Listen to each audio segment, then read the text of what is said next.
we're still asking the question, how do you set up teams and organizations for success? Part one is this whole thing about appropriate leadership, moving into transformational, change-oriented, the growth direction. A second major part for me is the whole idea that people tend to support what they help shape. People tend to support what they help shape.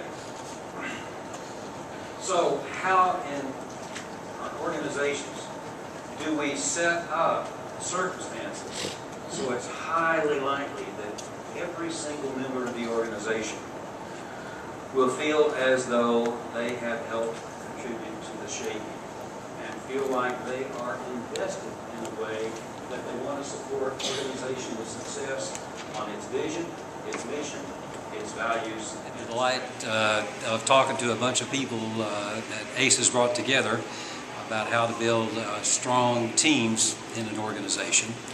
And the long story short is we looked at using transformational leadership in combination with transactional leadership to take the organization as far as it could go. We talked about getting people involved in ways that they can shape the organization so they can support it. We talked about helping people grow personally and professionally. And then we talked about the whole big picture of building and sustaining trust. I think it's good to have reserves because you never know when those unexpected situations are going to come up, and so when you're down to the penny, that's a definite challenge. But we really are just looking at what it's costing you to operate during the year. I know particularly we don't want to be a major percentage of an organization's annual budget. In other words, if you're looking to us to be 50% of your entire annual budget, we're not going to do that. Because overall, that's not a good thing for your organization. I'm here today at the ACE training seminar, and we've just spent the entire day discussing a myriad of issues that are all relevant to the nonprofit community. The areas that I discussed with the group today have to do with financial sustainability and helping everyone understand how all of the processes that we typically have nonprofits planning in, which is organizational development, financial viability, strategic planning, a comprehensive marketing plan and growth and expansion, helping them understand that all of those processes depend on each other to the degree that they're really driven by being able to be financially viable. If you are not financially viable, or if you don't understand how to financially manage a nonprofit, then all of the other process areas that you're responsible for operating in really can't work together. They're all dependent upon one another. So we've had a great time today. We did a really powerful question and answer session at the end.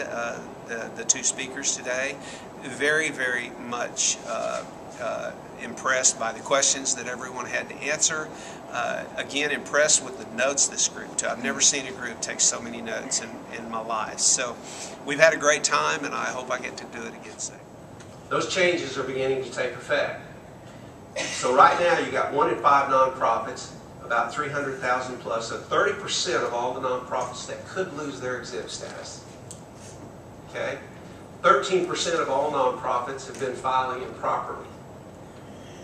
So you add those together, you got 43% of all nonprofits are at risk of losing their status in one shape, form, or fashion. That's huge. And when you look at the financial implications, and we'll talk about those in a minute, that all started in November of 2008, it really impressed upon us right away the importance of our fiduciary responsibility, not just as a board, not just as an ED, not just as donors, but all of us collectively as a whole. I'm Stephanie Medford, and I'm the Executive Director of the Ronald McDonald House Charities of Arcoma, and I attended the Building a Sustainable Nonprofit seminar today in Fayetteville, Arkansas, and really enjoyed it. I felt like it was really relevant to nonprofits in our area, and I hope to attend more ACE training sessions.